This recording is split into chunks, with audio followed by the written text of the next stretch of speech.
Libra by T.I. Libra is an acronym for Legend is Back Running Atlanta.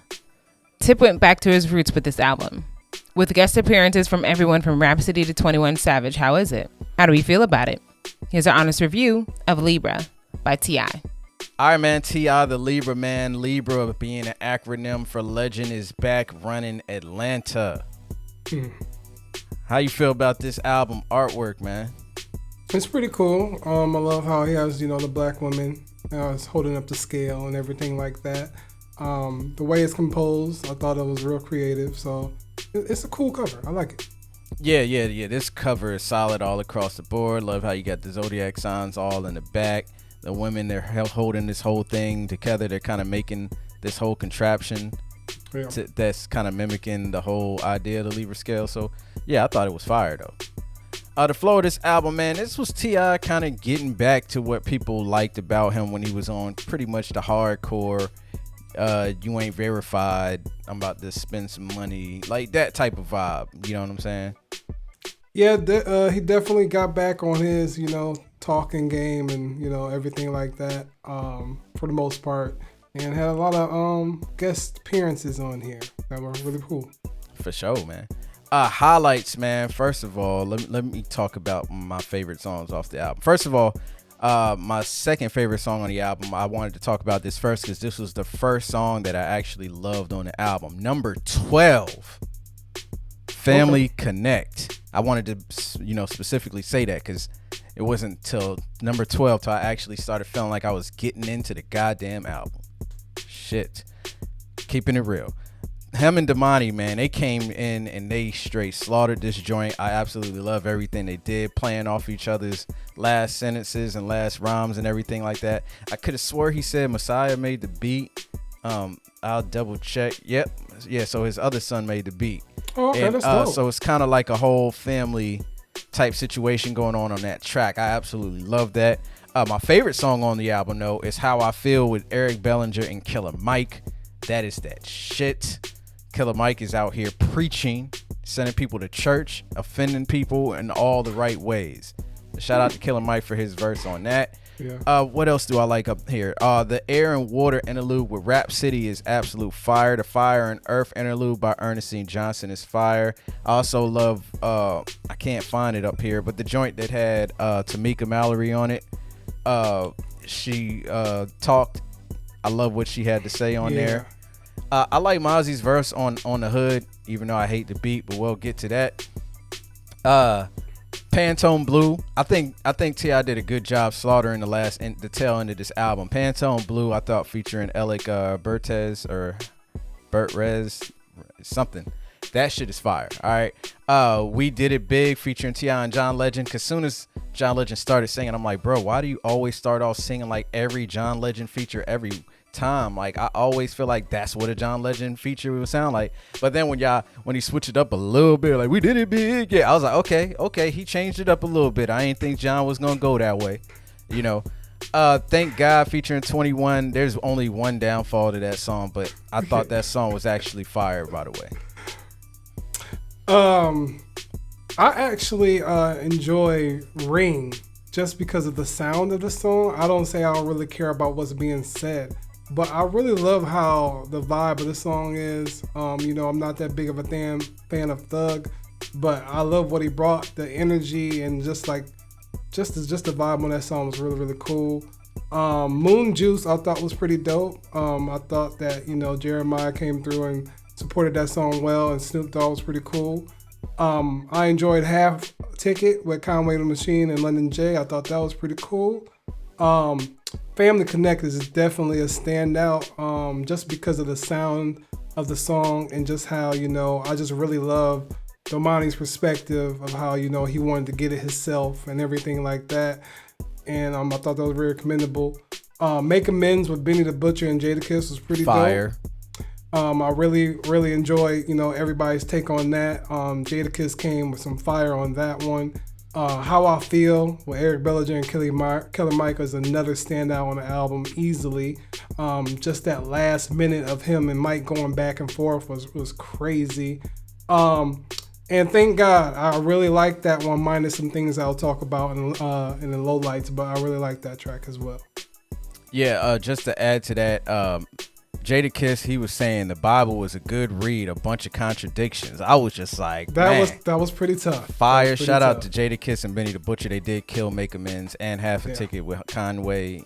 Kanye destroyed that, and London J is super solid every time I hear him. Yeah. Lowlights, man, look, the majority of the beginning of this album to me is just absolute mediocre music. There's nothing high about it. There's nothing low about it. There is some lows about it, but there's nothing high about it. So the Libra, I mean, Miss Pat skits were funny, but at the same time, it just didn't feel like it fit. Especially when you had the Tamika Mallory skit, you had the Rapsody skit, you had the Ernestine Johnson skit, and to have Miss Pat kind of going the way she was going, it just felt off. The energy felt off. Maybe if you just had her at the beginning of the part of the album where he was on his hood shit, I could understand, but throughout the whole project, it felt a little off. Ring featuring Young Thug, absolutely hated this song. Hated every single thing about this record. Hit Dog Holla featuring Tokyo Jets. Tokyo's verses were trash, super trash. And if you're wondering why put that at number 2? And if you're wondering why we ain't review her album, that's trash too. That's a short review of Tokyo Jet's last album that she just put out. Hypno featuring Riker. That song was trash. Don't sample the Hypnotized beat like that. That sounded really bad. That hook was horrible as well. I didn't hate Moon Juice either. I mean, it just felt like a standard operating hitmaker track, and I felt like that's my last. No, my bad. 21 Savage needs some new ad-libs. I'm absolutely over the 21. Like, he killed the verse. But 21. Like, bro, you gotta stop. Like, say something else. Say 26. I mean, shit. Say 24. You know what I'm saying? Like, change it up. Anyway, but yeah, my main low light I felt was I don't feel like him and Hitmaker worked on this project. Like, I felt like Hitmaker is for R&B acts. I don't feel like he brings much to the table when it comes to him working with hip hop acts. And I like Berg, you know, Hitmaker, whatever you want to call him. I actually like him. I like his music. I still listen to the way the game made me, or This Is What You Made Me. But I felt like him and T.I.'s chemistry was off, and I felt like this was a step back from T.I.'s last 2 albums. Most definitely, I agree with that.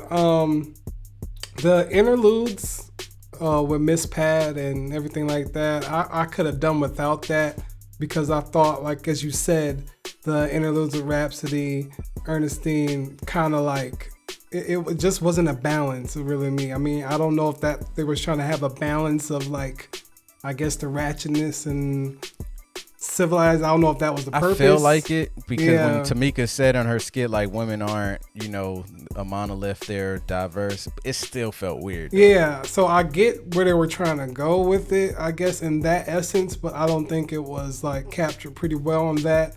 As far as track listing goes on here, I don't think this album was very consistent, especially with how it started and based on how it ended.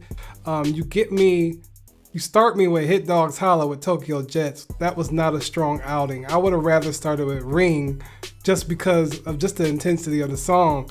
But Hit Dogs Holla is an immediate skip for me. I didn't get anything from it. And it's just like, Tokyo Jets didn't add anything. I'm sorry. Don't be calling yourself Toke either. That does not sound fire. Pardon with Lil Baby, I have to say, is a bad song. I just didn't think that worked. You might disagree with me, but I don't think it worked at all. That Hypno, don't sample that, please, and then give us something like that. It was just such a letdown. I was highly disappointed by Respect the Code featuring Rick Ross, because it just didn't do anything. Like, I like what Rick Ross did on it, but T.I. just felt weird on it. That felt like a Rick Ross record. It did. What was the other one? We did it with John Legend. John Legend was not supposed to be on that song. Okay? And I say that because I don't ever hear John Legend say, what did he say in the song? It was what? We fucking did it? Yeah, we did it big. Yeah. We did it really fucking big. I don't feel comfortable with John Legend cursing. I do. Not in that manner. It sounded forced. He be cursing, man. He be cursing. Okay, I'm saying people be cursing, but it sounded laughable on this track. Like I felt him smiling the whole time he was saying it. Exactly. So I'm not saying John Legend don't cuss, but I mean, in this manner, in this essence, I think John Legend was just like, hey, or T.I. was like, I got a track, you can hop on this one, and I was like, okay, cool. That's what I thought about that one. But I just want to get back to the Thank God with 21 Savage. He had a great verse, but the ad-libs ruined it. You don't have to have ad-libs on every song that you do. So, but my most thing that I come away with, the biggest low light to me is just the structure of this album. I think that it was literally a mess, in my opinion. Look, man, final thoughts, man. Look, T.I. is extremely talented. He's got some really classic records in my mind. I can quote so many T.I. songs. You know, it makes absolutely no sense. But like I said the last time, I feel like this is a step back from Dom Trap and the joint before that. I'm trying to remember what it was called. It was the joint that had the War Zone on there and stuff like that, if I'm not mistaken. Either way, his last two projects were actually really good. And I knew T.I. was about due Us for or Else. Us or Else. I felt like T.I. was due for a bad album because that's what his track record says for me. Like, he'll give you some fire shit and then he'll give you a like somewhat weak album. And I'm not really here for T.I. like regressing back to the old T.I. It's uninteresting. I already know these niggas ain't you. They ain't verified. They ain't did the stuff that you did in the streets. We need to check their resumes and make sure they look. I don't care. Do we get on Al Pacino? Do people pull up an Al Pacino and be like, bro, let me check your resume, man. I want to know if you really sold like mountains of coke. Did you really sit your face on a pile of coke and snort it? You know what I'm saying? Do people pull up on Denzel and ask him like, yo, bro, how was it when you was out here as a cop stealing from everybody? And like, people don't do that to actors. Why hip hop got to be the only destructive art form where we sit up here and talk down on people that don't do it? Then you do a song with Rick Ross, who's everybody's notoriously known for making fun of for not doing the stuff that he's talked about. So, you know what I'm saying? I'm just tired of that narrative from T.I. He's already got, this is what I'll say. He's already got so many fire songs talking about half of the stuff he's talking about on this album. He's done it better than he's done on this album. Like, what's that joint called? It's one of the last joints on T.I. versus T.I.P. Tell him I said that. That is the best these niggas ain't verified, check their resume record that T.I. done made. I don't need any more after that because you can't top that with that fire beat Danger gave you and everything like that. And like I said, some of these records, man, the Hypno joint, super trash. The joint with Snoop, it's just a standard operating West Coast party sounding song. Like, you could give anybody a beat that sounds like that with that type of drum structure and they gonna pretty much go off unless they Lil Yachty. So it's like, come on, bruh. I know T.I. is better than this and I expect better from him. And I know he's better than that because on this album, he showed you at the back half of the album that he still can do that. It's a choice. Most definitely agree with everything you said. I feel as this is a major step down because I thoroughly enjoyed the Dime Trap. I thought that was like, you know, in my opinion, the pinnacle of his career, just taking everything that his growth as an artist, as, you know, everything else that he's been doing all into one cohesive project. For the people, I guess, that wanted him to go back to his old style, I ask you why. Like Dame said, he's already proved that he can really be successful without reverting back to the old T.I. and everything like that. So in my opinion, that really wasn't needed. And this album, while it does have some joints that I'm rocking with, at the end of the day, it just doesn't really leave a lasting impression. It doesn't have that much replay value. Final grade. Look, man, I'm going to give Tip a dash. And that's because there's so many strong records, and then the records that I don't like, most of them are actually still decent records. It's just I've heard him do that better before. Shout out to Tip. Hopefully he keeps rocking because he still knows what he's doing. I love everything he's out here doing in the political field, in the business field. You know, he's a role model of mine. Shout out to T.I., man. Yeah, I'm gonna give it a dash as well. Like I said, there is a handful of cuts that I enjoyed here, but it just didn't come off as a complete cohesive album to me. Like I said, not much replay value, but like Dame said, shout out to Tip, man.